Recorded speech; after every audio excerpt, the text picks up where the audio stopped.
Mesdames et messieurs, je suis ravie de vous accueillir pour cette conférence consacrée au financement des industries innovantes. Depuis 2017, la France a engagé un virage stratégique vers la décarbonation et la réindustrialisation de son économie. La crise du Covid a rappelé aux dirigeants européens qu'il était important de s'affranchir de la dépendance vis-à-vis des pays tiers.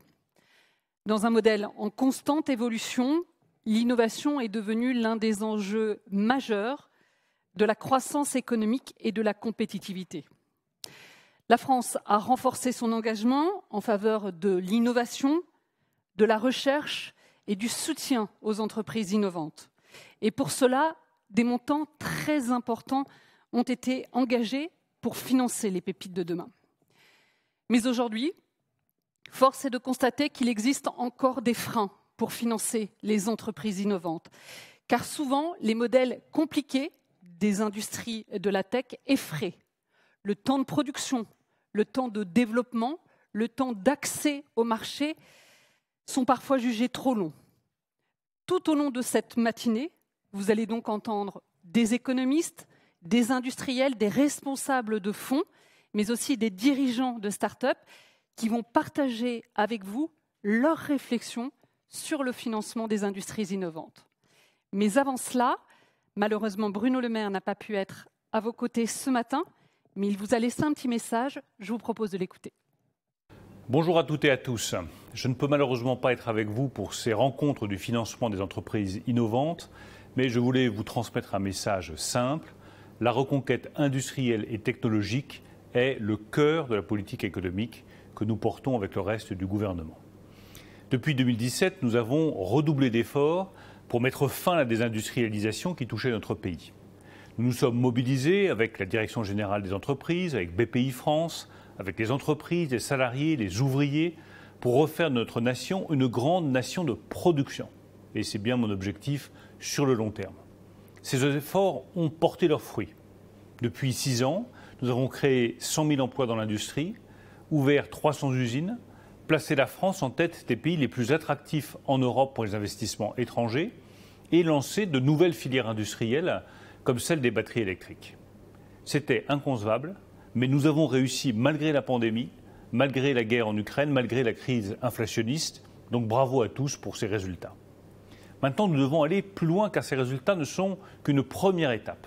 Et nous devons miser sur 3 tendances de fond. La première, c'est la réorganisation des chaînes de valeur. Nous sommes dans un monde où tous les grands États renforcent leur souveraineté et réduisent leur dépendance, en particulier dans les industries de pointe. Dans ce contexte, des opportunités nouvelles s'offrent à nous si nous défendons notre attractivité. C'est pour ça que nous baisserons encore les impôts de production en 2024 et que nous continuerons à nous battre pour la compétitivité française. La deuxième tendance, c'est la transition écologique, grâce à laquelle nous devons devenir demain des leaders dans la production de biens décarbonés et la première économie décarbonée en Europe d'ici 2040. J'ai porté la loi Industrie verte, mis en place un nouveau crédit d'impôt vert qui pourront répondre à l'Inflation Reduction Act américain et nous permettre d'accélérer sur le développement de cette industrie décarbonée. La troisième tendance, qui est en fait une révolution, c'est l'intelligence artificielle. La semaine dernière, j'étais au Royaume-Uni où j'ai défendu, à l'occasion du sommet sur l'intelligence artificielle organisé par le Premier ministre Rishi Sunak, une position claire. La France et l'Europe veulent innover avant de réguler. Nous sommes déterminés à soutenir nos ingénieurs, nos entreprises, nos start-up pour construire des champions de l'intelligence artificielle générative européens. Et nous pourrons notamment nous appuyer sur le plan France 2030 et ses 54 milliards d'euros. Vous le voyez, l'État sera pleinement engagé à vos côtés. Mais il faut être réaliste. Nous ne pouvons pas réussir seuls face à l'ampleur des investissements nécessaires. C'est aussi au marché, aux fonds, aux investisseurs institutionnels, à la commande privée de se mobiliser.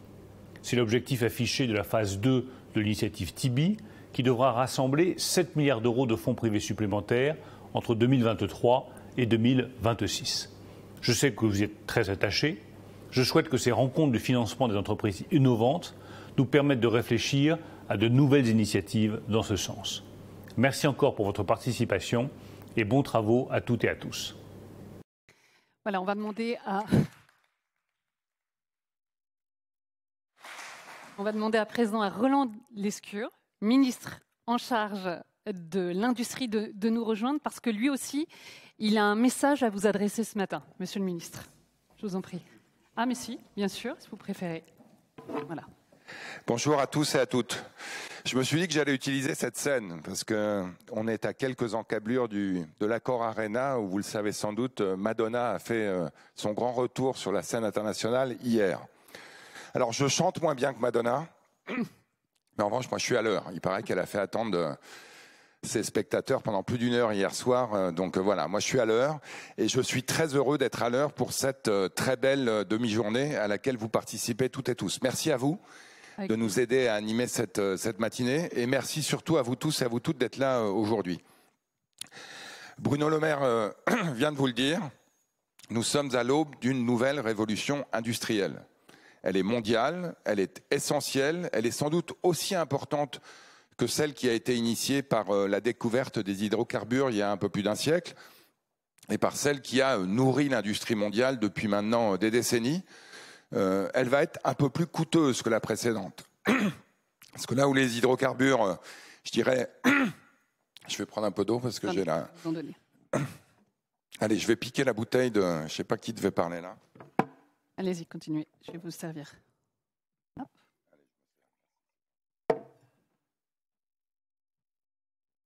Là où les hydrocarbures, il suffisait de se baisser ou presque pour les avoir...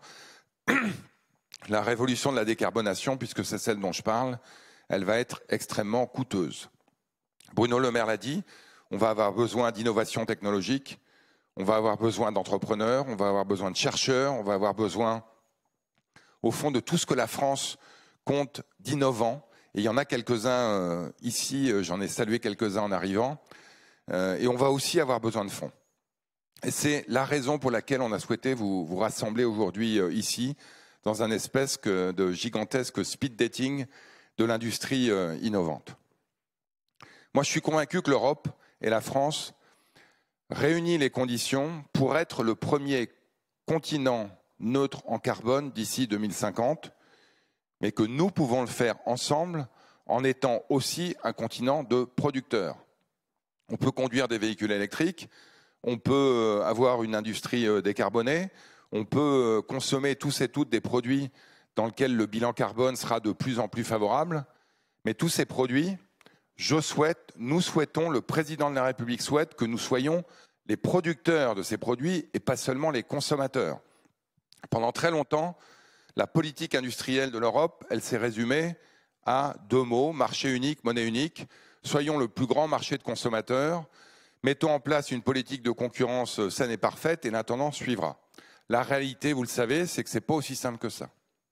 Et que nous avons réinventé, en France, mais aussi en Europe, où il a fallu faire preuve d'un peu de conviction, une vraie politique industrielle proactive, qui consiste à reconnaître que l'environnement, c'est une externalité et que l'État, la puissance publique, a un rôle important dans le financement de ces externalités, de manière à ce que des investisseurs privés puissent accompagner des entreprises privées dans le développement de ces technologies. La souveraineté, ça c'est un peu plus récent, mais le wake-up call évidemment, il est venu à l'occasion de la crise de la Covid, qui nous a fait toucher du doigt combien le monde n'était pas aussi plat qu'on le pensait, et combien le fait d'avoir concentré la production de produits essentiels, notamment évidemment les produits de santé, mais pas seulement, était un obstacle important à notre capacité à faire face à ce type de crise sanitaire. La décarbonation, la souveraineté, ce sont 2 éléments majeurs qui vont faire que l'Europe sera, j'en suis convaincu, une grande puissance industrielle du XXIe siècle. Pour ça, je le disais, il faut des entrepreneurs, il faut des industriels. Ça tombe bien, on en a quelques dizaines dans la salle qui sont prêts à relever ce défi. Il faut aussi une politique industrielle pro-business. Bruno Le Maire l'a rappelé rapidement dans sa vidéo. Vous savez que depuis 6 ans, nous n'avons pas ménagé nos efforts. La baisse des impôts de production, la réforme du marché du travail, notre capacité collective à faire de la France le pays le plus attractif d'Europe. Et on va continuer. On va continuer la baisse des impôts de production. On a, avec le projet de loi Industrie verte que le président de la République a ratifié il y a quelques semaines, accéléré les procédures d'installation d'usines. On a rendu possible la disponibilité de friches, de sites industriels clés en main, pour que les industriels français et internationaux puissent très vite trouver un terrain leur permettant de se développer. On met le paquet sur la formation. Vous le savez, le talent, c'est le nerf de la guerre. On a besoin d'ingénieurs, on a besoin de chercheurs, on a besoin de soudeurs, on a besoin de métalliers, on a besoin d'eau. Merci. Merci beaucoup. Et pour tout ça aussi, l'État est prêt à se mobiliser. Mais on va avoir besoin de financement. On a un acteur public exceptionnel. Merci à Nicolas d'être là et encore là pour montrer combien la Banque publique d'investissement, qui est un objet quasiment unique au monde, qui vient de fêter ses 10 ans et qui a montré en 10 ans que oui, il y avait de la place pour un grand investisseur public de long terme en France, capable d'accompagner le développement des start-up, mais aussi de plus en plus des start-up industrielles. On a de l'investissement public, 54 milliards de France 2030. On a des dispositifs particuliers pour les deep tech. Mais on a aussi besoin d'investisseurs privés. Et ça tombe bien, à côté des industriels présents dans la salle, on a aujourd'hui aussi présent des représentants du monde de l'investissement, monde que je connais bien pour y avoir navigué pendant quelques années avant de me lancer dans cette nouvelle aventure. Évidemment, je voudrais saluer Philippe Tibi, grâce à qui on a eu une très belle initiative, Tibi 1, qui donne évidemment lieu, comme toutes les bonnes séries Netflix, il n'y a pas de saison 1 sans saison 2, à une deuxième saison qui vient de démarrer, qui permet de fédérer. Fédérer d'abord une capacité à sélectionner des fonds de qualité, mais aussi fédérer du capital. Vous êtes un certain nombre dans la salle à vous être engagés à investir dans des fonds de capital privé pour beaucoup d'entre eux, et c'est essentiel, qui vont permettre de financer les usines de demain. Dans les technologies, dans la santé, dans les industries de défense, bref, dans les industries qui vont faire, je le répète, que l'Europe et la France seront des grandes puissances industrielles de demain. Nous avons besoin de vous. Nous avons besoin de vous toutes et de vous tous. Et donc, il est très important que vous soyez là aujourd'hui, mais il est aussi et surtout très important que cette matinée, elle soit productive. Que vous puissiez, en marge des échanges formels qui auront lieu sur cette scène, pouvoir échanger entre vous, faire, je le répète, le speed dating des industries innovantes qui vont faire que dans les années qui viennent, on aura du capital de long terme, capable d'être patient, d'attendre que les usines livrent ce qu'elles doivent livrer, des produits, des revenus et du résultat. Moi, j'ai extrêmement confiance dans notre capacité collective à le faire. Mais au fond, le ministre, il peut avoir confiance. Sans vous toutes et vous tous, il n'est rien. Et donc, je voudrais à la fois vous mobiliser, vous motiver et vous dire d'avance merci pour tout ce que vous allez faire. Pour créer, pour innover, pour construire, pour investir et pour faire en sorte que dans les 10 ans qui viennent, on puisse retrouver la place que nous n'aurions jamais dû quitter, celle d'une grande nation industrielle. C'est un projet économique, c'est un projet social, c'est un projet écologique, mais c'est aussi, pour moi, avant tout, un projet politique. Quand une usine naît, l'espoir renaît. Quand une usine ferme, c'est la colère qui se poursuit. Moi, je me suis engagé en politique parce que je souhaite que la colère, elle disparaisse de la France et que l'espoir y renaisse. Mais pour ça, encore et une dernière fois, j'ai besoin de vous toutes et de vous tous. Donc en route pour l'espoir, en route pour l'investissement, en route pour l'industrie française. Vive l'industrie, vive la technologie et vive la décarbonation. Merci à tous et à toutes. Merci beaucoup, Monsieur le Ministre. Je vais demander à Nicolas Dufourcq, directeur général de BPI France, de succéder au ministre chargé de l'Industrie. Nicolas Dufourcq, bonjour. Alors, pupitre, micro-main, qu'est-ce que vous préférez? Micro-main. Voilà. Donc, Nicolas Dufourcq, BPI France, c'est la grande banque de l'industrie. Roland Lescure l'a rappelé, vous avez joué un rôle majeur dans la mobilisation de ressources financières pour soutenir les projets les plus prometteurs et les entreprises les plus innovantes de notre pays. Vous vous êtes beaucoup intéressé aux raisons de la désindustrialisation de la France entre 1995 et 2015. Vous y avez d'ailleurs consacré un livre. Et force de cette expertise, votre conviction aujourd'hui, c'est que la réindustrialisation de la France sera innovante et verte. Vous avez d'ailleurs chez BPI des ambitions très fortes en matière d'innovation dans l'industrie. 35 millions d'euros seront investis à l'horizon 2028. 35 milliards à l'horizon 2028. Bruno Le Maire l'a rappelé, les besoins sont gigantesques. Mais Nicolas Dufourcq, est-ce qu'aujourd'hui, les contreparties privées sont à la hauteur ? Bonjour à toutes, bonjour à tous. Merci, Monsieur le Ministre. Je vais redire exactement ce qu'il a dit avec mes mots. Donc, la réindustrialisation, elle est possible, d'abord. On vient d'un monde dans lequel on n'y croyait plus.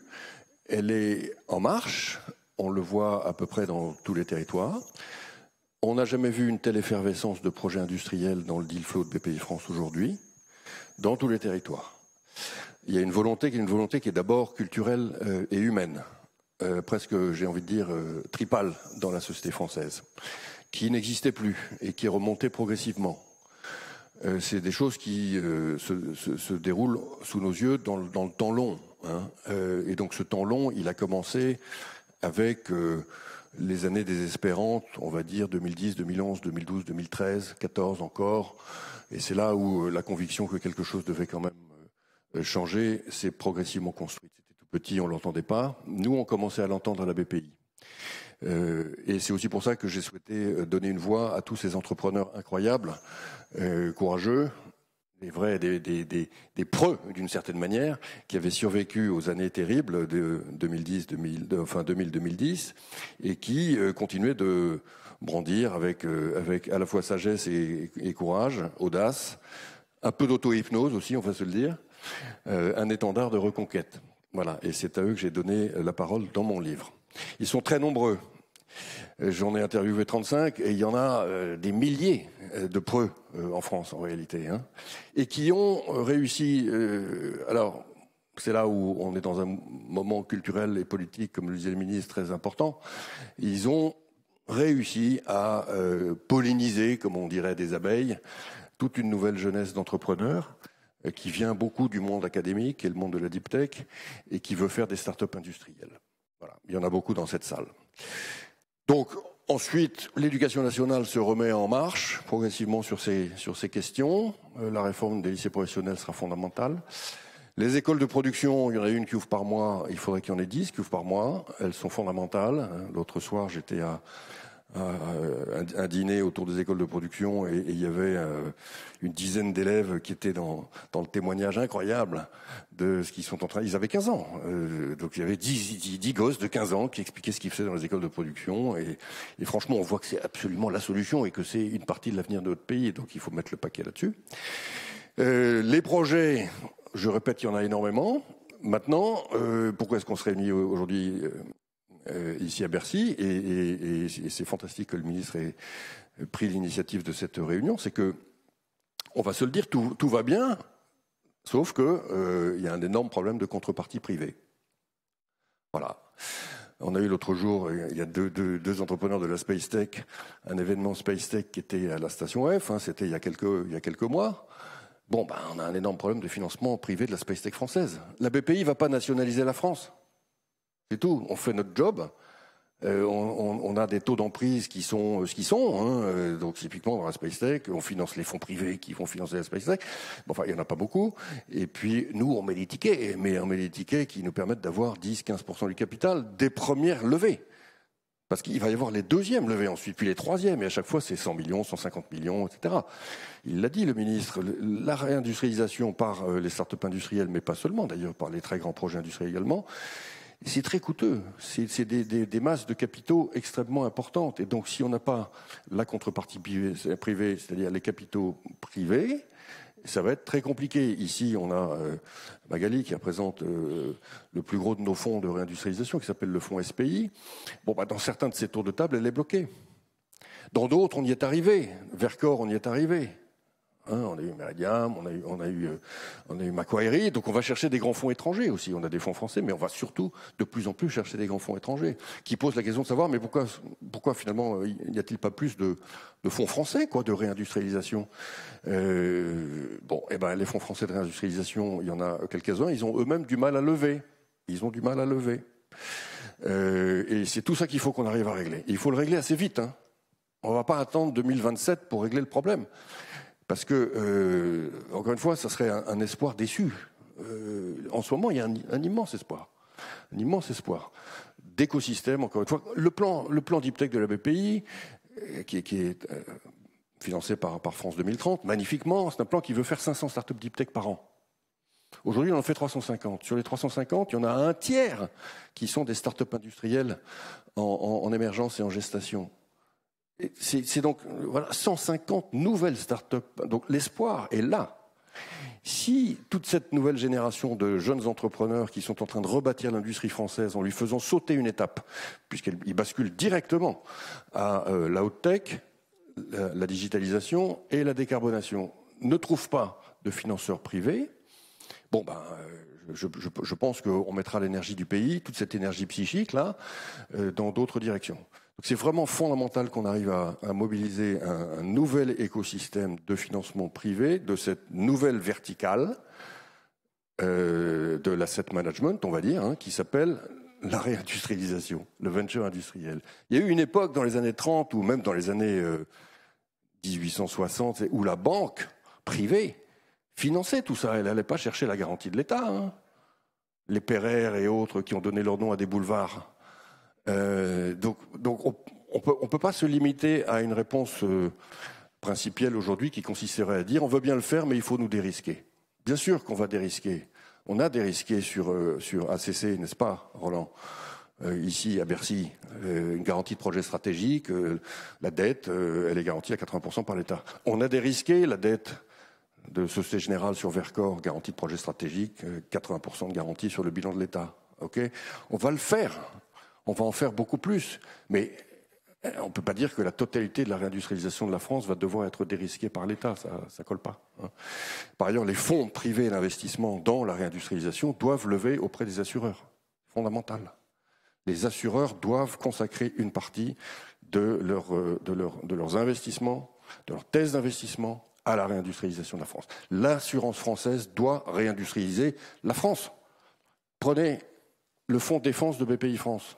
Il y a un assureur qui est souscripteur. C'est pas le français, c'est l'allemand. C'est Allianz. Quand même, ça pose un problème.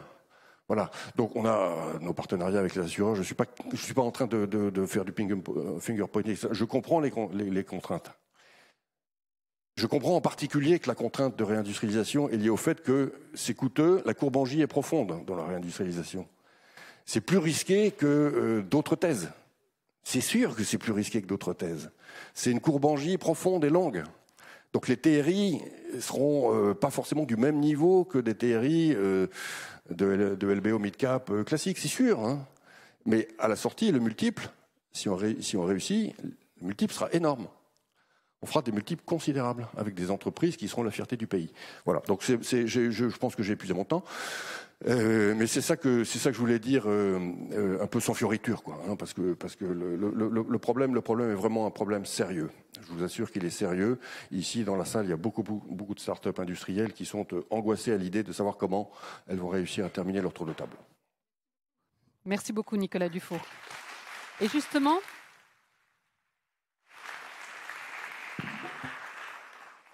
pour illustrer le propos de Nicolas Dufour, directeur général de BPI France, je vous propose d'écouter le témoignage de Yannick Laffut. Il est fondateur, directeur général de Blackleaf. Il a obtenu l'aide des institutions françaises pour réaliser son rêve, créer son entreprise.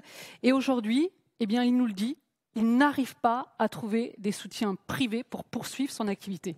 Je vous propose de l'écouter. Bonjour, je suis Yannick Laffut et je suis le président de Blackleaf, une start-up strasbourgeoise qui industrialise la production de graphène. L'objectif de Blackleaf, c'est d'être le premier industriel producteur de graphène en Europe à horizon 2025, de manière à approvisionner à la fois aéronautique, spatiale, défense. Notre première usine est en France, puisque Blackleaf, c'est une histoire française. On n'a pas choisi la France, c'est la France qui a fait Blackleaf. Une implantation à Strasbourg, c'est une capacité de production de graphène d'1 tonne par mois. Et la plus grosse complexité pour Blackleaf aujourd'hui, c'est de trouver ces vrais segments et verticales marché. Ce qu'a compris Blackleaf assez tôt, c'était que la production du matériau était un enjeu, mais finalement le développement applicatif pour fournir à nos clients des solutions prêtes à l'emploi était véritablement la clé du succès en fait pour la commercialisation de ce matériau. Blackleaf est issu donc du CNRS, donc du soutien naturel de l'État, un projet iLab en 2021 qui nous a permis de faire notre premier scale-up. Puis après, c'était donc un soutien dans le cadre de France Relance qui a permis de développer certains applicatifs. Aujourd'hui, c'est donc le dispositif Première Usine de France 2030 qui nous permet donc de multiplier par plus de 10 nos capacités de production à horizon 2025. Et c'est grâce à l'État qu'on a été capable de mettre en œuvre cette évolution et d'atteindre les objectifs qu'on s'est fixés. Malgré tout, les succès qu'on a rencontrés sur les différents concours d'innovation et tout le soutien de l'État, ça n'a pas réussi nécessairement à rassurer nos investisseurs. On est sur un projet qui est complètement innovant, on est sur un projet d'industrie. Le message qu'on pourrait faire passer aux investisseurs aujourd'hui, c'est que l'État nous fait confiance, les banques nous font confiance. Vous pouvez nous aider à structurer commercialement, structurer d'un point de vue marketing aussi notre offre et nos produits. Et donc, ce qu'on attend d'investisseurs, c'est cet accompagnement. Voilà, vous avez entendu ce témoignage. Philippe Tibi, je vais vous demander de me rejoindre à présent. Alors, vous préférez être au pupitre ou micro-main? Voilà. Je vais faire comme tout le monde. Voilà. Comme tout le monde. Alors, vous êtes un expert reconnu dans le domaine économique, mais également le visionnaire derrière l'initiative Tibi. On en a beaucoup parlé. Un projet qui a suscité un grand enthousiasme dans le secteur de l'innovation et du financement. Le ministre de l'économie l'a rappelé. Le premier volet de l'initiative Tibi a permis de mobiliser entre 2020 et 2022 6 milliards d'euros des investisseurs institutionnels.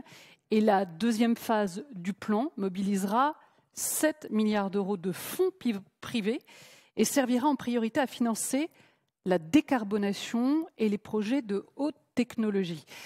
Quand vous écoutez le témoignage de Yannick Laffut, comment vous expliquez finalement toutes ces réticences aujourd'hui des investisseurs privés pour l'aider dans son projet ? Je pense que ça a déjà été rappelé, c'est-à-dire que les projets de haute technologie sont des projets qui sont peu familiers au monde de l'investissement. Il y a des fonds spécialisés qui sont encore en trop petit nombre, qui gèrent des capitaux modestes par rapport à des fonds généralistes. Donc il y a un effort continu à réaliser pour familiariser en fait la base d'investisseurs sur ces projets. Je crois qu'il y a un aspect qui est dérisquage auquel consent les autorités publiques qui est fondamental pour arriver à des horizons d'investissement, un coût rendement risque qui est familier, mais je pense qu'il y a aussi, on en parlera tout à l'heure lors de la capsule santé, HealthTech, il y a une question d'éducation, executive education en fait, pour les financiers, pour qu'ils comprennent mieux le cycle de financement, les caractéristiques des investissements scientifiques, et qui sont effectivement plus difficiles à comprendre que des plateformes qui ont été très bien financées jusqu'à présent. Tous les secteurs d'activité sont en profonde mutation, on le voit bien, que ce soit la santé ou les autres. Est-ce que vous n'avez pas le sentiment que si les investisseurs privés ne se remuent pas un peu, finalement, Français et Européens, on va peut-être rater le train qui est en marche? C'est très clair qu'on est dans un moment, le ministre l'a dit, on est dans une révolution industrielle. La révolution industrielle, on n'appuie pas sur un bouton, c'est un phénomène qui se développe sur des décennies. C'est un point de bascule critique parce que la prospérité de l'Occident, et d'ailleurs sa domination géopolitique, elle a été fondée sur la maîtrise des premières révolutions industrielles. Aujourd'hui, on a Et on voit que depuis 50 ans, les gains de productivité stagnent, hein, ce qui n'est pas sans relation avec un certain nombre de problèmes sociaux que nous vivons aujourd'hui. La promesse de la 4e révolution industrielle, c'est-à-dire de la connaissance, notamment grâce à l'intelligence artificielle, c'est d'augmenter significativement les gains de productivité. Donc, c'est absolument indispensable que nous nous engageons sur cette voie, et ça a été aussi dit par Roland Lescure, c'est une question de souveraineté. Parce que avec la science, avec la technologie, vient la puissance. Alors, je pense que pour la France ou pour l'Europe, la question n'est pas de vouloir recréer un empire, mais c'est de tenir notre rang face à une compétition internationale qui est extrêmement forte. Et je pense qu'il faut donner des ordres de grandeur. C'est-à-dire que les plans américains, hein, si on regarde seulement ce qui est une partie significative, mais pas l'intégralité de ce que font les Américains sur le Inflation Reduction Act et le CHIPS Act, c'est 650 milliards de dollars. 650 milliards. Les Chinois consacrent 1500 milliards de dollars à l'infrastructure, qui est une infrastructure technologique aujourd'hui. 200 milliards sur leur plan de chips. Si nous ne sommes pas capables, en Europe, d'engager des montants de même ordre de grandeur, puisqu'il s'agit d'économies qui sont grosso modo comparables, et la France c'est 15% de ça, eh bien, nous serons derrière, nous courons un risque de déclassement, c'est-à-dire de ne pas maîtriser les éléments essentiels de la chaîne de valeur et d'être au mieux des sous-traitants de ceux qui savent faire. Donc c'est absolument fondamental. Et pour nous, la difficulté, je mentionne les plans que j'ai mentionnés sont des plans publics, mais on sait qu'en Europe, on a un problème de dette et de capacité budgétaire. Il faut effectivement que le capital privé prenne le relais. Le capital privé n'existe pas suffisamment. Le paradoxe en Europe, et en France spécialement, c'est qu'on a de l'épargne, mais on n'a pas de capital. Hein, l'épargne privée des Français, c'est 5 000 milliards. Bon, 5 000 milliards, il y a de quoi faire. L'assurance dont on a parlé, c'est 2 000 milliards. Donc c'est de l'argent, il faut trouver les dispositifs qui mettent cet argent au travail. Alors on sait que sur l'assurance, il y a un certain nombre de problèmes réglementaires qu'on peut régler à travers l'épargne retraite, enfin on peut l'espérer, mais je pense qu'il y a aussi une réflexion sur les 3 000 autres milliards. Il y a de l'argent. Il y a de l'épargne, et je pense qu'il faut trouver des véhicules collectifs, parce qu'on ne peut pas demander à des individus de mettre des tickets individuels sur des sociétés. Donc il faut trouver des véhicules collectifs qui permettent à cette épargne de s'investir. Et quand on fait des sondages sur l'appétence aux investissements des Français, on voit que l'investissement technologique, ça fait partie des choses qui sont demandées. Elles ne sont pas assez vendues, ça c'est clair. Je pense que chacun d'entre vous a eu l'occasion de demander des placements dans un réseau financier de distribution de proximité. C'est très mal vendu. Je veux être cash. Donc il faut vouloir acheter, mais c'est pas comme ça que ça marche. Il faut vendre. Ça veut dire aussi accepter le risque. Comment vous expliquez qu'en France, il y ait ce rejet du risque qu'on ne trouve pas aux États-Unis ou en Chine, par exemple? Non, mais en fait, le risque, en finance, le premier cours de finance, c'est qu'il faut diversifier un portefeuille. Donc, quand vous diversifiez un portefeuille, vous avez des investissements qui sont réputés sans risque et vous avez des investissements risques. Donc ce qu'il faut, c'est avoir une proportion raisonnable d'investissements dits risqués, c'est-à-dire 5 à 10%. Et quand on met ça en relation avec les montants dont je parlais tout à l'heure, les 5 000 milliards, on arrive à ce dont on a besoin. Donc on a un problème en fait de mise en adéquation entre l'investissement, l'allocation rationnelle du portefeuille financier des Français avec les besoins de l'industrie. Donc la quantité est là, il y a des questions de véhicules qui se posent. Donc dans l'initiative, on a pu, et je les en remercie, ceux qui sont là aujourd'hui, en tout cas, on a pu convaincre les assureurs d'allouer une partie de leur portefeuille à ces investissements. Il faut aller beaucoup plus loin. Il faut aller plus loin. C'est-à-dire que là, les promesses d'investisseurs, c'est 13 milliards. On espère, en proposant des bons projets, que ces montants soient dépassés, ce qui a été le cas dans la première phase. Il y a d'autres investisseurs de long terme, y compris les entreprises, qui peuvent aussi financer l'innovation.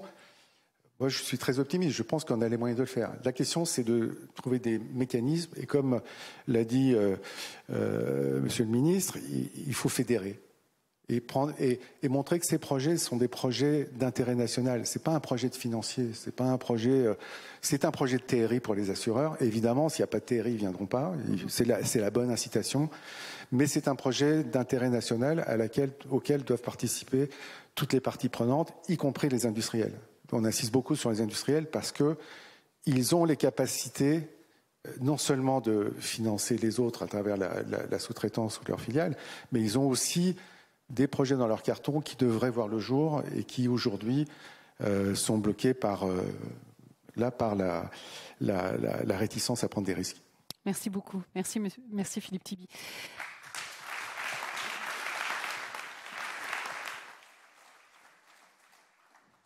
Alors on l'a vu, certains projets donc sont risqués, font peur aux investisseurs privés, mais ce sont aussi des projets qui sont source d'opportunités.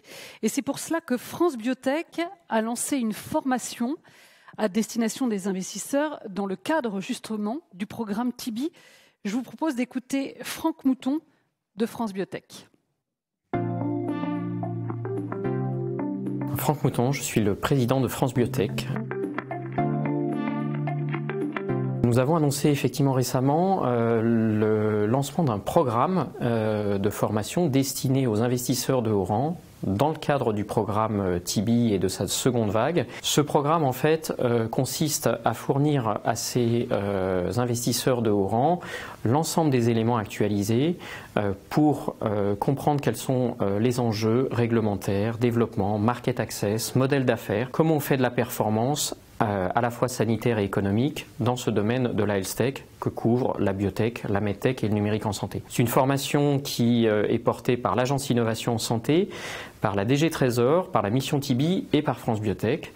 Elle est parrainée par 3 ministres, le ministre de l'Industrie, le ministre chargé du numérique et le ministre de la Santé.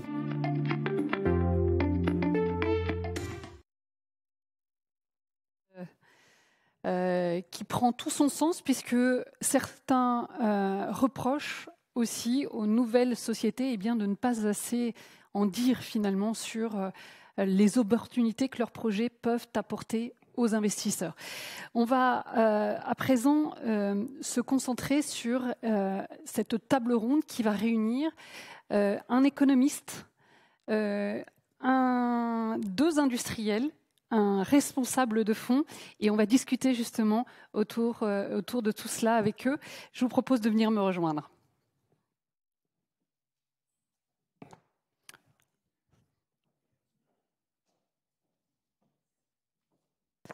Bonjour. Allez-y, prenez place. Alors, Hélène Huby. Ah, je ne vous voyais plus. Bonjour, enchantée. Installez-vous, je vous en prie. Gervais Laura. Hop.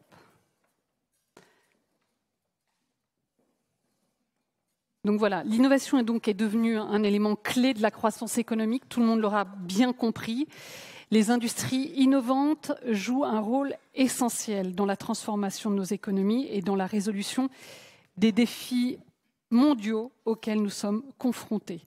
Avant de vous donner la parole aux unes et aux autres, je vous propose d'écouter le témoignage de Pierre Leblinvaux. Il est associé du Startup Studio TechnoFounders. Il crée des startups dans différents secteurs d'activité et les porte jusqu'à leur phase d'industrialisation. Je vous propose de l'écouter. Je m'appelle Pierre Leblinvaux, je suis associé du Startup Studio TechnoFounders. TechnoFounders, c'est un studio deep tech à vocation industrielle. Donc nous créons des startups dans ce domaine, à la fois dans la chimie, l'agriculture, la santé, les nouveaux matériaux et le spatial. Après la phase de création, il y a une étape qui est de passer à un premier prototype vers une première usine. Et cette étape, elle est cruciale parce qu'en général, pour les entrepreneurs, mais on n'est pas encore complètement prêt à livrer ses commandes, pas non plus complètement prêt à développer une usine. C'est un investissement qui est relativement limité et sur lesquels l'appui de nos investisseurs est crucial pour permettre de développer les futurs champions de demain ou simplement de renforcer le tissu de PME innovantes dont on dispose. À ce stade de développement, la plupart des entrepreneurs industriels n'ont pas besoin de centaines de millions d'euros. Ils ont besoin de quelques millions d'euros pour financer un gros démonstrateur et développer leur première commande. Et ces tickets sont parfois perçus comme trop gros pour les premiers investisseurs qui se positionnent vraiment au tout début de l'aventure de ces sociétés, ou trop petits pour des investisseurs qui souhaitent plutôt se positionner sur des montants de plusieurs dizaines de millions d'euros. Et donc on a ici parfois un manque qui est perçu par un grand nombre d'entrepreneurs industriels. Ce qu'on fait chez Technofounder depuis une dizaine d'années, c'est d'ouvrir nos véhicules d'investissement aux investisseurs privés qui co-investissent avec nous dans ce type de start-up industrielle. On a aujourd'hui la possibilité de démocratiser ce modèle auprès d'investisseurs institutionnels, notamment via l'initiative TIBI2 qui nous permet d'être labellisés. Nous avons la chance d'avoir un grand nombre d'entrepreneurs industriels en France qui veulent s'engager pour la réindustrialisation de notre pays. Il faut être capable de les soutenir à toutes les étapes et j'espère que les investisseurs institutionnels que vous êtes sauront y contribuer de la meilleure façon. Un autre témoignage à présent, celui d'Alvin Séverien. C'est le PDG d'Algama Food. Il a trouvé les fonds dont il avait besoin pour créer son usine, mais malheureusement en Belgique. Écoutez-le. Bonjour, je m'appelle Alvin, je suis président et fondateur de la société Algama. Algama est une société qui fabrique des ingrédients innovants à partir de microalgues pour l'industrie agroalimentaire. À partir des microalgues, nous fabriquons vraiment toute une myriade d'ingrédients. Notre ingrédient principal et qui est le plus poussé aujourd'hui nous permet de remplacer les œufs et les fonctionnalités des œufs. Dans un contexte de tension où il y a des problématiques de pénurie, d'augmentation tarifaire, donc nous apportons cette réponse pour les industriels. Nous avons décidé de créer notre usine en Belgique parce que nous en avons eu l'opportunité. Vraiment, nous avons initialement recherché une usine en France. Étant une entreprise française, c'était la logique des choses. Maintenant, en rencontrant un investisseur belge qui avait la capacité de mettre des fonds propres et de déployer d'autres moyens pour nous permettre d'obtenir des bâtiments, de la dette, pour pouvoir construire notre usine, l'opportunité était un peu trop belle pour être refusée. Pour ne pas rater l'opportunité, il faut oser y aller. Ça représente un risque, il faut le comprendre. Il faut comprendre la temporalité de l'investissement qui n'est pas immédiat. Réussir à voir que derrière ce risque se présente une opportunité très grande. Aujourd'hui, nos perspectives sont orientées vers la croissance. Nous avons été financés, nous avons un marché qui est en train de changer drastiquement. Nous voyons que nos capacités pourraient même être sous-évaluées. Donc on recherche véritablement la croissance auprès des industriels de l'agroalimentaire. Ma recommandation, si on hésite à se lancer dans le financement de l'industrie innovante, c'est d'essayer d'avoir une compréhension de cette industrie. Ça prend du temps, ça représente évidemment des fonds qui sont plus importants que d'autres industries, mais ça représente aussi un potentiel énorme. L'industrie aujourd'hui est complètement renouvelée, donc le risque semble conséquent, mais l'opportunité est absolument énorme. Voilà ce témoignage. Florence Barjou, je me tourne vers vous. Vous êtes directrice des investissements au sein du Crédit Agricole Assurance. À ce titre, vous êtes un investisseur qui a aussi une obligation réglementaire, gérer les capitaux de ses clients en bon père de famille. Mais vous me dites, ça ne vous empêche pas d'investir dans la transition énergétique et l'innovation. C'est avant tout une question de maturité des projets. Expliquez-nous. Oui, tout à fait. Bonjour à toutes et à tous. Je pense que ce qui est important pour bien se comprendre, c'est effectivement de définir le terrain de jeu sur lequel on évolue. Et on voit bien et on entend dans tout ce qui est dit que les regards se tournent beaucoup vers nous, investisseurs institutionnels, puisque notamment via l'actif général du Fonds Euro, nous gérons des montants qui sont très significatifs. Donc à titre d'exemple, pour Crédit Agricole Assurance, on parle de 280 milliards. Mais je pense qu'il faut vraiment garder en tête que ces 280 milliards, ils sont gérés pour le compte de tiers. Donc on ne gère pas l'argent de Crédit Agricole Assurance, on gère les fonds euros de ménages qui par ailleurs sont relativement modestes, ce qui fait qu'en termes de profil d'investissement, nous avons clairement une contrainte qui a été évoquée de prudence. Et donc cette prudence, elle s'explique de deux manières. Premièrement, je dirais l'obligation de fiduciarité que nous avons face à nos clients qui investissent dans le fonds euro parce qu'ils recherchent un placement qui est sécurisé et liquide. Et effectivement, comme vous l'avez dit, une contrainte régulateur, puisque sous solvabilité 2, on nous impose une gestion en termes de personnes prudentes. Et donc effectivement, ça se traduit de manière assez directe dans notre typologie d'investissement avec je dirais 80% de notre portefeuille qui est tourné vers des actifs obligataires et 20% d'actifs de diversification, dont du private equity et des financements qui sont dédiés à l'innovation. Mais typiquement, dans la chaîne de maturité, nous allons de préférence arriver à une phase ultérieure du développement des entreprises. C'est vrai que sur la partie start-up, sur la partie venture, où on raisonne d'ailleurs, ça a été dit, en termes de multiples qui peuvent être significatifs, nous, on va plutôt être dans une logique de rendement. Et c'est vrai que parfois, sur des fonds de start-up ou venture, on va parler de rendement à la sortie de 20 ou 30%. Nous, on va plutôt chercher, vous voyez, du 8 ou du 9%. Donc on n'est pas du tout dans la même logique. Et j'entendais tout à l'heure Monsieur le ministre qui évoquait le projet Vercors. Il me semble que c'est une illustration parfaite en fait de la manière dont on travaille. Vercors, on a été approché il y a 2 ans pour la première fois. À l'époque, ce projet, nous avions dit non, puisque à l'époque, on n'avait pas encore de confort sur la technologie et surtout, il n'y avait pas de partenariat d'off-take avec Renault. Vercors est revenu nous voir cette année, et cette année, nous avons engagé 150 millions. Donc, vous voyez, on arrive en fait dans une phase qui est beaucoup plus mature, avec une technologie qui nous semble plus robuste, avec le contrat d'off-take avec Renault qui a été validé. Et à partir de ce moment-là, on va arriver avec des montants significatifs. Vous voyez, donc on est vraiment dans une logique où c'est vrai qu'on ne va pas être dans la phase d'amorçage, parce que ça ne correspond pas à notre ADN, mais on va vraiment être là dans la phase de maturation et de consolidation. On a parlé de souveraineté, je pense que là c'est vraiment essentiel. Avec nos 280 milliards, il faut avoir en tête qu'on finance quand même 40% de ces 280 milliards qui sont dédiés au financement d'entreprises. Donc notamment des ETI, que ce soit via de la dette ou via du capital à risque. Mais ce qu'il faut, je pense, garder en tête, c'est effectivement que nous sommes présents sur une seconde phase de développement en priorité. Mais Philippe Tibi disait une chose tout à l'heure, il parlait de diversification de son portefeuille avec une partie moins risquée, une partie plus risquée. C'est quelque chose que vous pourriez faire davantage ? Aller davantage vers des choses un peu plus risquées ? C'est ce que nous faisons déjà, évidemment, puisque les portefeuilles des assureurs sont diversifiés. Donc, dans nos actifs de diversification, qui représentent à peu près 20% de nos actifs, vous allez trouver de manière assez classique de l'immobilier, des actions cotées, des fonds de private equity et notamment de l'infrastructure. Et ensuite, ce que nous cherchons à faire, bien sûr, il y a la recherche de rendement, mais il y a aussi, vous savez que Crédit Agricole a un projet sociétal qui compte beaucoup dans la manière dont nous allons nos investissements. Et typiquement, sur la partie énergie renouvelable que vous aviez mentionné, tout l'effort qui est fait pour la décarbonation, là, nous sommes significativement présents. Et nous sommes aujourd'hui le premier investisseur institutionnel en France sur les énergies renouvelables.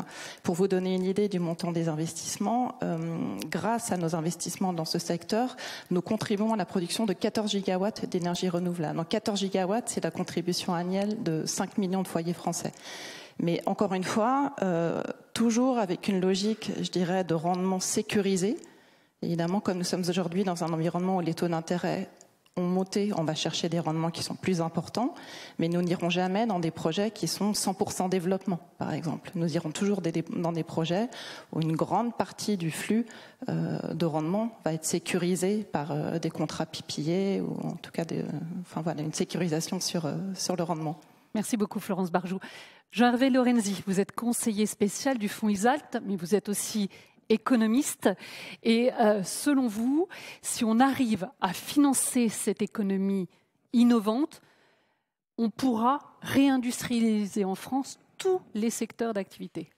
Oui, alors juste avant, j'ai été passionné par ce qui a été dit par les ministres, par Nicolas Dufour, par Philippe Tibi. Il y a quand même une interrogation qui est très forte, qui est celle de savoir comment on fait bouger les flux de capitaux. Ça a été les flux de capitaux privés. Il y a quand même une véritable interrogation. Or, je trouve, ça m'a donné d'ailleurs beaucoup de joie de participer à cette aventure d'Isalt, parce que Isalt, c'est une ambition. C'est une société de gestion, mais c'est pas qu'une société de gestion. Sinon, je serais pas là. Donc, c'est une société de gestion qui correspond, parmi d'autres, il n'y a pas du tout de monopole, mais il y a cette volonté d'arriver à être une comptoir de transmission entre, finalement, l'argent de nous tous, notre épargne, les 6 milliards dont parlait tout à l'heure Philippe Tibi, et, oui, 6 000 milliards, pardon, et les besoins qu'on a et qui, aujourd'hui, ne sont pas complètement satisfaits. C'est l'énorme problème de l'économie française. Il y a quand même un problème de financement et notamment sur l'innovation. Je rajouterai juste au professeur Tibi une remarque de professeur Lorenzi, c'est qu'il n'y a pas que la diversification, il y a en réalité 2 sujets compliqués qu'il faut essayer de surmonter, c'est l'aversion au risque, et 60% de l'épargne financière dans notre pays, c'est 60% des gens qui ont plus de 60 ans, donc ça fait quand même beaucoup. Et puis il y a les réglementations qui ont été mises en place, et notamment Solva 2, qui quand même sont une complexité énorme. Tout ça pour dire que l'ambition, c'est d'arriver parmi d'autres, mais et c'est le cas d'Isalt, d'arriver à transformer une partie de cet argent.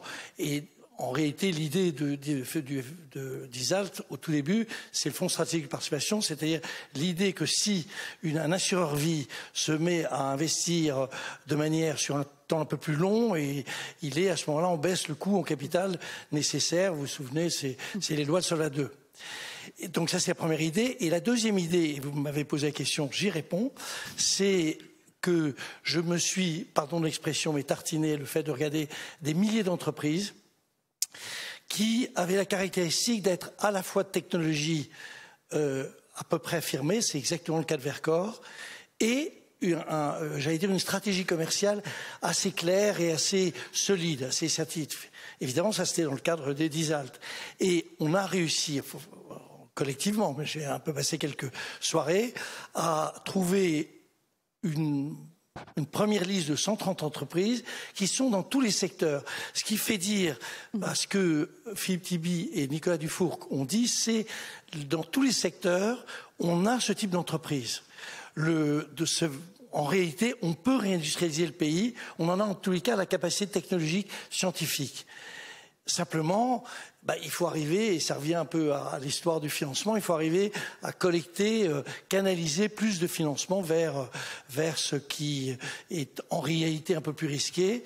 Il faut, ce qu'a dit Philippe est très juste, il faut absolument avoir des instruments qui permettent de réaliser cette opération. Il y a une épargne très importante dans notre pays, simplement, voilà, c'est une épargne d'un pays à démographie vieillissante, et c'est pas simple. Donc, je suis moins content, à titre personnel, de participer à cette aventure grâce à mes amis d'Isalt. Merci beaucoup Jean-Hervé Lorenzi. Xenia Pavlevich, je me tourne vers vous. Vous faites partie de l'équipe dirigeante de Jaito, un fonds d'investissement qui est spécialisé dans la santé. Il a été créé en 2020. C'est aujourd'hui l'un des plus grands fonds européens dans ce secteur. À ce jour, 15 sociétés biotech ont été financées, dont 6 qui ont une activité très forte en France. Alors, votre stratégie chez Jaito, c'est de privilégier l'innovation, de donner à des startups l'opportunité de se développer en Europe.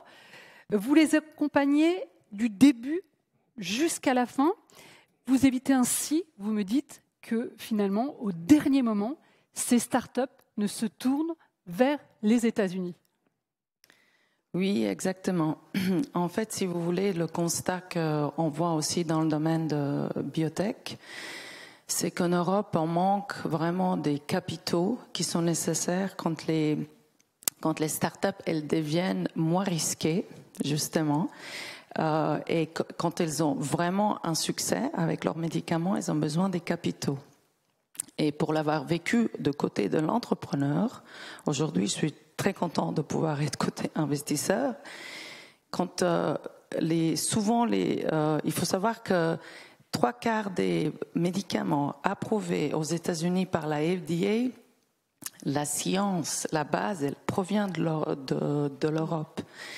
Et ce qui se passe, c'est que les startups ou les académiques ou les entrepreneurs, ils ont une idée, ils peuvent avoir l'accès au capital au tout début, quand c'est justement risqué, et quand ils dérisquent vraiment, ils avancent forcément dans leur développement. Malheureusement, en Europe, il n'y a pas des capitaux. Et donc, les sociétés se tournent vers les fonds américains, parce que c'est là où on peut lever des tours de 100 millions, de 200 millions, pour le bénéfice des fonds américains, alors que tout le risque a été pris ici. Et c'est complètement dommage, si vous voulez. Et donc, c'était un peu le constat que Raphaël, qui évidemment a grandi dans ce milieu, elle a fait quand elle a eu, il y a l'idée de créer le JITO, c'est vraiment de pouvoir donner aux sociétés européennes la capacité de devenir les pépites et non pas de partir aux États-Unis pour pouvoir se financer. Donc ça, c'est la stratégie de JITO. Évidemment, on est tourné beaucoup Europe, mais beaucoup France. Et donc, on a énormément de sociétés qui continuent à développer, se développer en France et s'industrialiser en France. Mais comment vous gérez justement cette aversion au risque ? Alors, vous savez, et ça, c'est un peu la problématique quand les généralistes auprès de qui on lève les fonds, parce que nous aussi, on gère les fonds des tiers, c'est pas notre argent à nous. C'est la biotech, elle est souvent considérée comme risquée, presque comme une loterie, alors que c'est tout le contraire. Tout le contraire.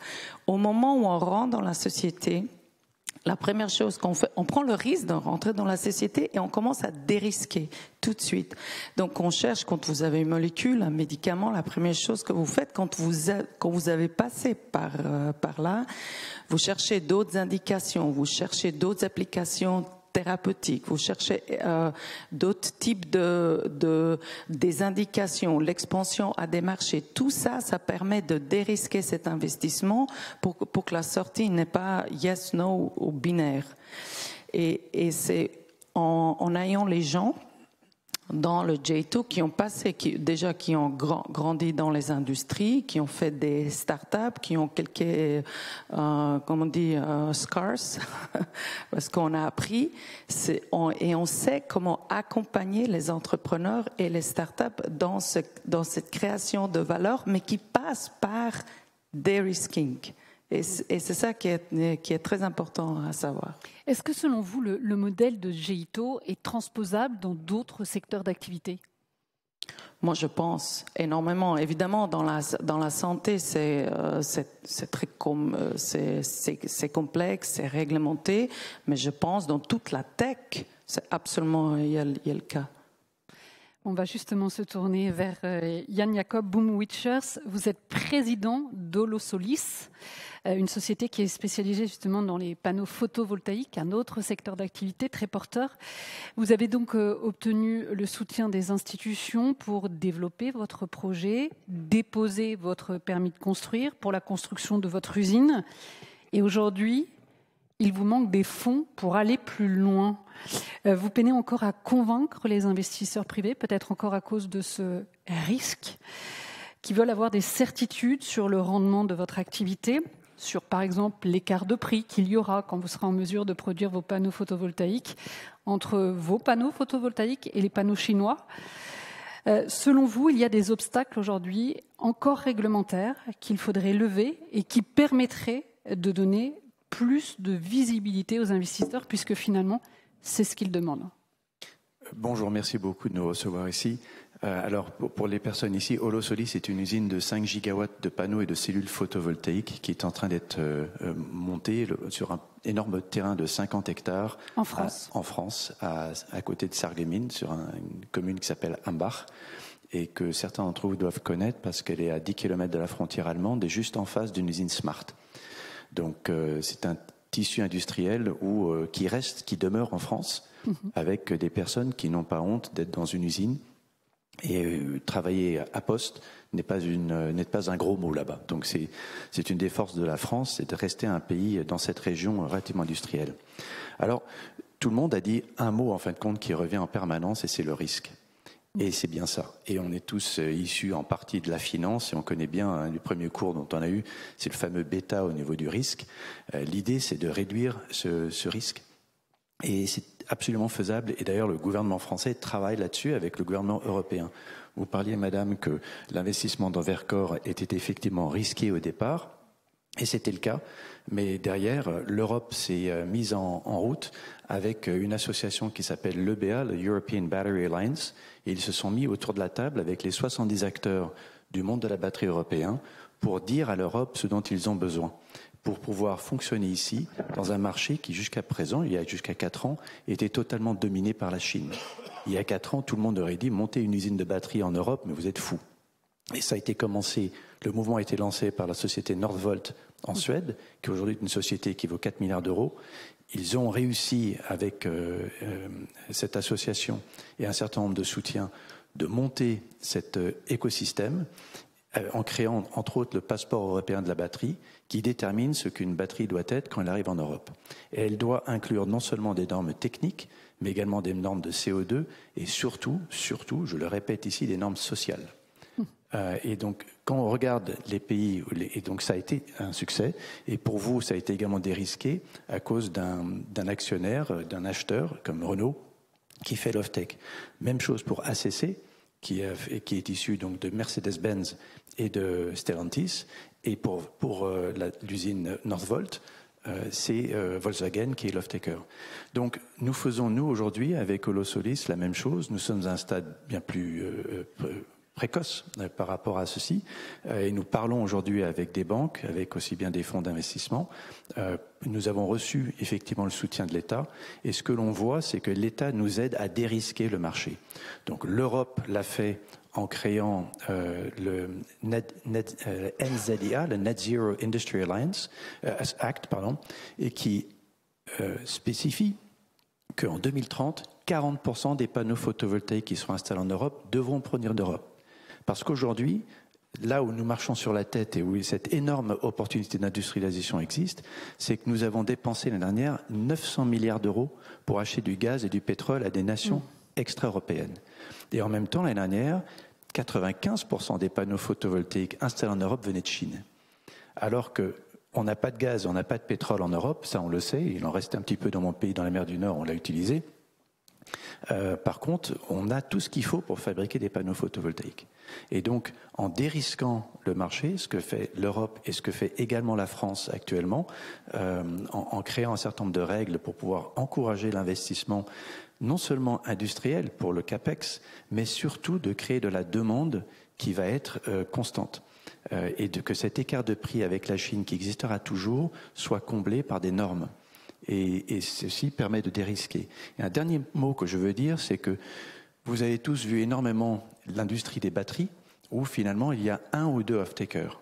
Et donc c'est très rassurant pour vous, c'est en même temps légèrement risqué.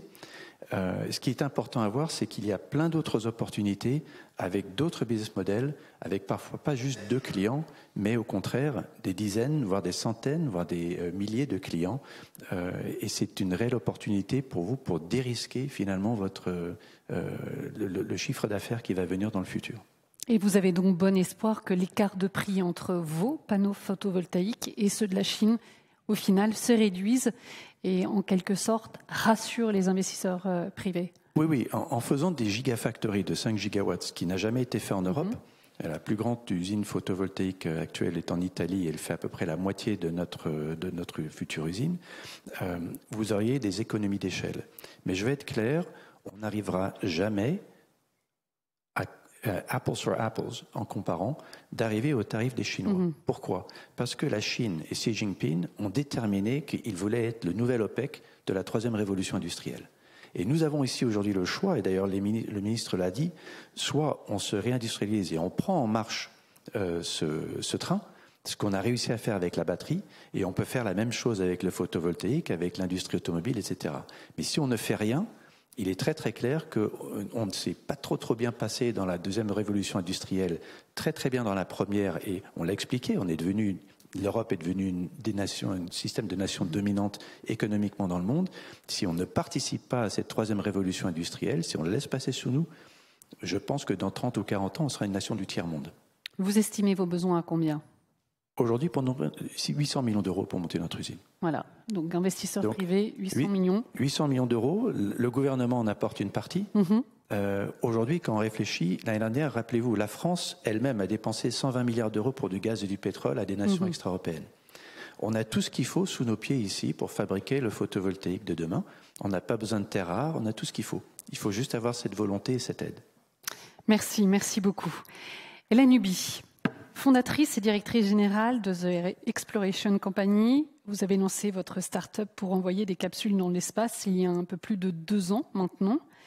Aujourd'hui, vous avez réussi à lever 65 millions d'euros, vous avez signé 180 millions de contrats, vous êtes passé de 4 salariés à 115 en moins de 2 ans, je le disais. La première capsule sera tirée au premier trimestre 2024, une véritable success story. Et aujourd'hui, parmi les messages que vous voulez faire passer, c'est qu'il faut, selon vous, en finir avec les subventions et préférer les contrats de service. Expliquez-nous cela et expliquez-nous ce que ça va changer. Merci beaucoup pour l'invitation. Effectivement, vous avez rappelé les chiffres. Donc aujourd'hui, nous sommes la start-up Deep Tech en Europe qui a la croissance la plus rapide. En fait, j'ai peut-être trois messages que j'aimerais faire passer. Le premier, c'est celui de la commande publique. On est extrêmement reconnaissant du plan France 2030. On est d'ailleurs 3 fois lauréat du plan France 2030. Mais ce qu'on voit, ce qui s'est passé aux États-Unis, alors mon domaine c'est l'espace, on fait effectivement des capsules spatiales. Ce qui s'est passé aux États-Unis, c'est que la NASA est passée d'un mode de financement en mode de subvention vers l'industrie à un mode d'achat de services vers l'industrie. Et je suis très heureuse parce que lundi de la semaine dernière, l'Agence spatiale européenne, pour la première fois, a annoncé une compétition avec l'achat de services.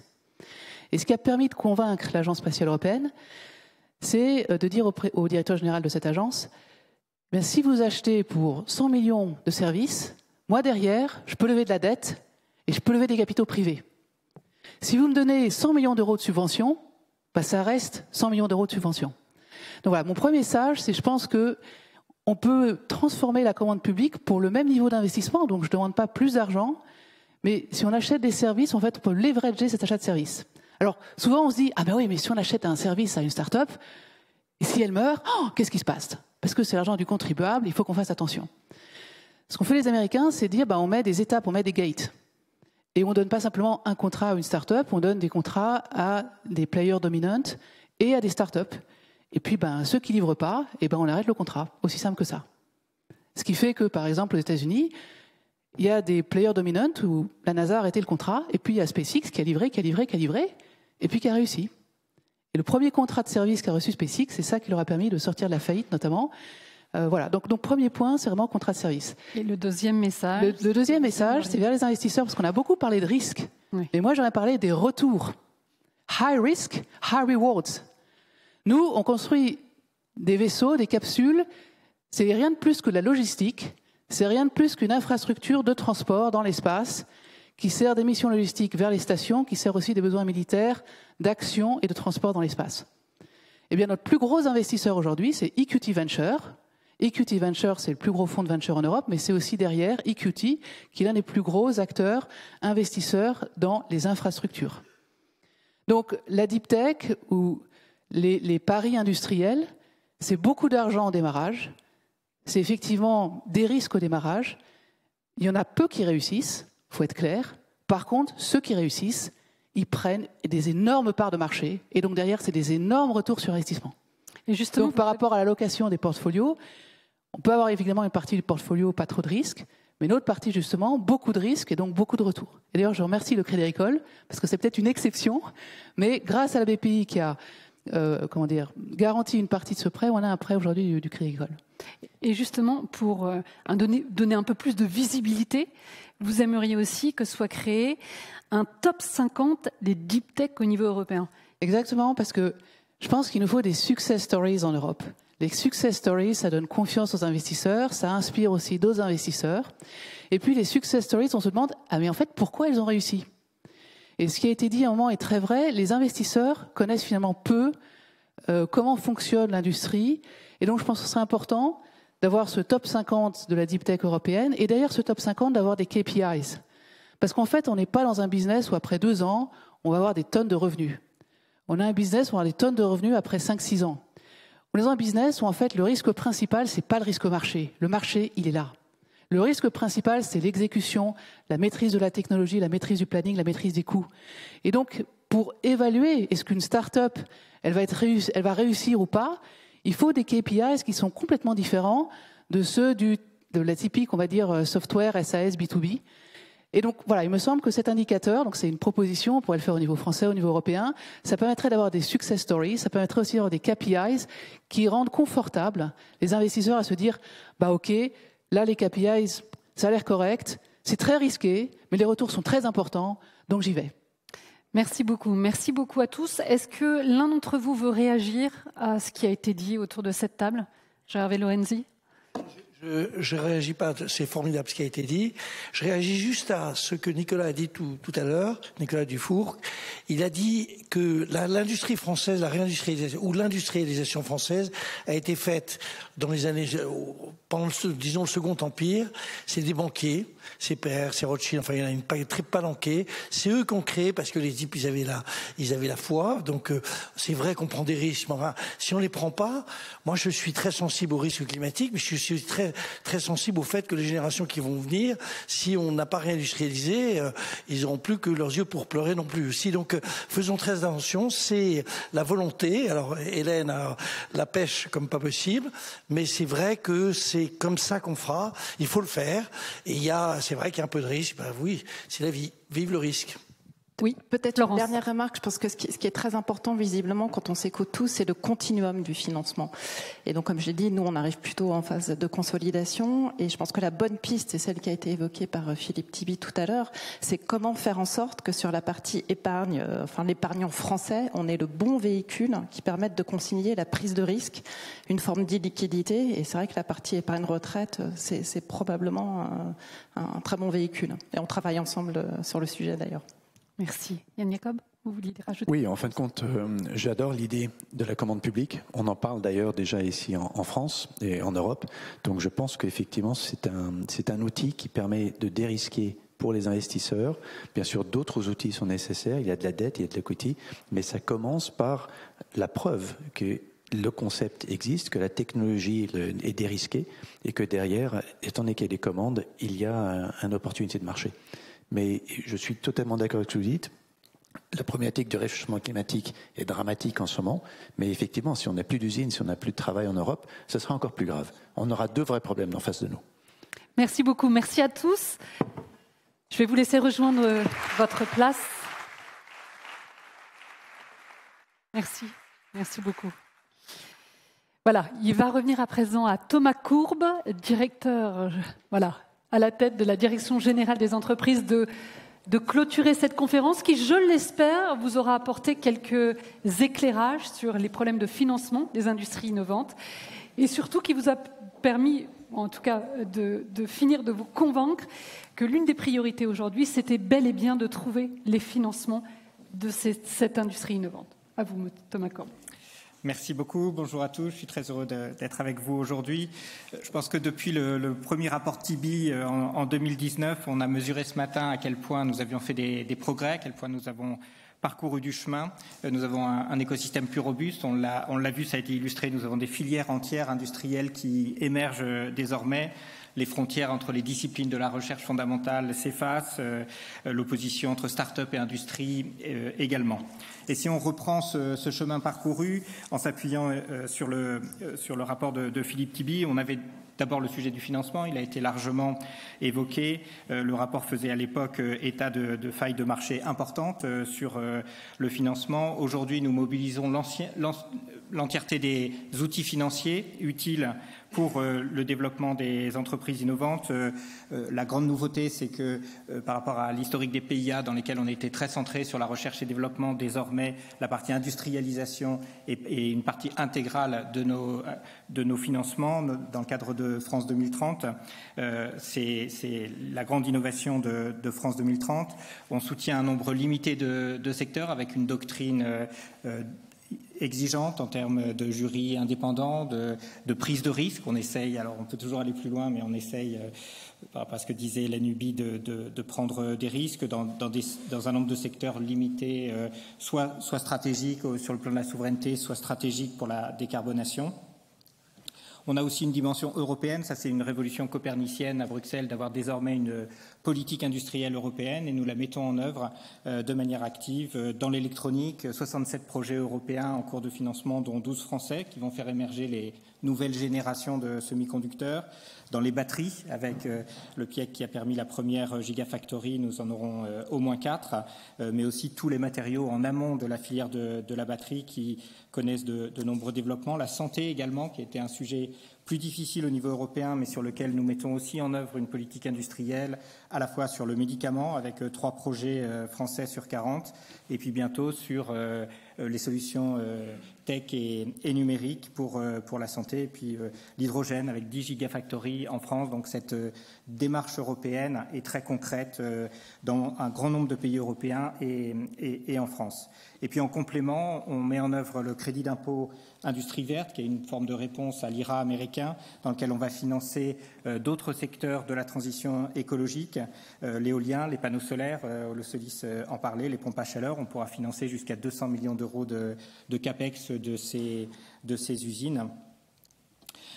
Et puis, on a évidemment en complément l'action sur les fonds propres. On a 6 milliards d'euros de fonds propres dans France 2030, des innovations régulières en fonds directs. Le nouveau fonds Deep Tech 2030, par exemple, vient d'investir cet été dans une pépite du quantique. Des démarches en fonds de fonds où on voit que le Fonds national d'amorçage, après avoir stimulé le marché, laisse plus de place au secteur privé, ce qui est très positif, ce qui montre aussi, je pense, sa réussite. Et puis, bien sûr, toutes les initiatives de fonds propres d'ETB. Nous organisons prochainement des ateliers à destination des LP sur les IPO, l'IA ou la décarbonation. Et puis, au niveau, là aussi, européen, sur les fonds propres, on a le succès de Scale Up Europe, European Tech Champions, avec déjà 5 États membres et 3,75 milliards d'euros levés. On espère attirer de nouveaux États membres dans cette démarche pour favoriser l'émergence de fonds de taille supérieure à 1 milliard d'euros. Le deuxième constat du rapport, c'était les difficultés réglementaires. L'enjeu de simplification reste majeur. Vous avez vu que jeudi, le ministre allait lancer une nouvelle démarche de simplification avec une grande consultation publique de l'ensemble des entreprises françaises. On essaye d'avoir des accompagnements dédiés pour les acteurs innovants, pour les start-up, les accompagnements de la mission French Tech, avec un accompagnement particulièrement approfondi pour les start-up qui participent à French Tech 2030, avec à chaque fois des solutions très concrètes, individuelles. On peut citer, y compris dans l'un des domaines les plus difficiles, comme l'autorisation de mise sur le marché de dispositifs médicaux, des succès comme Lattice Médical, qu'on a aidé avec la NSM, l'Agence d'innovation en santé, à arriver sur le marché plus rapidement. Et puis une démarche sur le foncier qui reste pour nos start-up, nos entreprises industrielles essentielles, avec la loi Industrie verte qui va diviser par 2 les délais d'obtention des autorisations et qui structure l'offre de foncier industriel en France à partir de la reconversion des friches et de sites clés en main. Et puis le troisième enjeu, c'est le développement commercial. Ça a été évoqué notamment par Hélène Huby et on est complètement dans l'idée qu'en fonction des projets, on doit mobiliser tout ou partie d'une palette qui inclut les fonds propres, les subventions et la commande publique, la commande privée également. L'une des initiatives que nous avons lancées juste avant l'été, c'est Je choisis la French Tech, une initiative qui vise à obtenir qu'un plus grand nombre de grands acheteurs privés et des achats plus importants auprès des entreprises innovantes et en particulier auprès des startups. On a déjà, d'ici la fin de l'année, entre maintenant et la fin de l'année, on aura 200 startups qui auront rencontré une centaine d'acheteurs publics par ailleurs. Et dans un certain nombre de secteurs dans lesquels ça s'y prête particulièrement, nous développons donc des marchés de services, ça a été dit, dans le secteur de l'espace, mais aussi un effort de renforcement de l'orientation de la commande publique vers les productions européennes et françaises. Et ça s'applique d'ailleurs aux panneaux photovoltaïques. Et là, on a un enjeu. Olo Solis a cité tout à l'heure le NZIA. On a un enjeu dans cette négociation européenne d'arriver en particulier à avoir une part de la commande publique, de la notation des offres dans la commande publique qui intègre des critères non hors coût beaucoup plus importants. C'est notre objectif de la négociation européenne pour boucler la négociation du NZIA, et c'est évidemment structurant pour permettre dans la commande publique d'avoir une orientation moins liée au coût et plus liée à d'autres facteurs, soit de résilience, soit de transition écologique. Et donc tout ça, on le fait en sélectionnant et en soutenant tous les secteurs que j'ai cités, avec des enjeux particuliers sur un certain nombre d'entre eux, sur les technologies quantiques, et on voit des développements récents qui nous encouragent dans la mise en œuvre de nos stratégies quantiques, qui, comme vous le savez, dispose de 1 milliard d'euros de financement, qui a déjà beaucoup de résultats. On a l'installation récente, par exemple, par Candela, d'un premier ordinateur chez OVH Cloud. L'enjeu, évidemment, de l'IA générative, à la fois pour soutenir le développement de modèles français et européens, mais aussi pour soutenir des nouveaux usages, à la fois l'offre d'usage et aussi l'adoption par les entreprises françaises. Un certain nombre de grands groupes se sont saisis de l'IA générative, sont en train d'intégrer des solutions, et on voudrait accélérer très largement ce mouvement auprès de toutes les catégories d'entreprises. Et puis, évidemment, toutes les technologies des green tech, de la transition écologique, nous mobilisent particulièrement, y compris sur les nouvelles frontières de la transition de l'industrie. Vous savez qu'on a mis en œuvre une planification de la transition écologique de l'industrie qui est importante, dans laquelle on va faire à peu près 50% de réduction d'ici 2030. Et une partie de cet effort devra se faire, par exemple, par le capture du carbone. Et on a Dioxycle, par exemple, qui va réaliser son premier démonstrateur industriel de recyclage de CO2. Les nouveaux réacteurs nucléaires innovants sont également un point d'attention particulier dans cette transition, de même que les nouveaux matériaux. Et j'évoquais tout à l'heure la commande publique. Nous avons des perspectives très prometteuses dans la mise en relation entre des grands acheteurs publics et des start-up produisant des nouveaux matériaux pour une construction plus durable. C'est un bon cas d'application. Voilà en quelques mots le chemin parcouru, ce que nous faisons pour continuer d'accélérer dans le domaine. Je crois qu'on a vu ce matin la vitalité, les opportunités de notre écosystème, et je vous remercie d'avoir participé ce matin. Et c'est un moment important de mobilisation de tous les acteurs. Nous avons maintenant un moment convivial qui vous permettra de poursuivre les discussions. Merci à tous.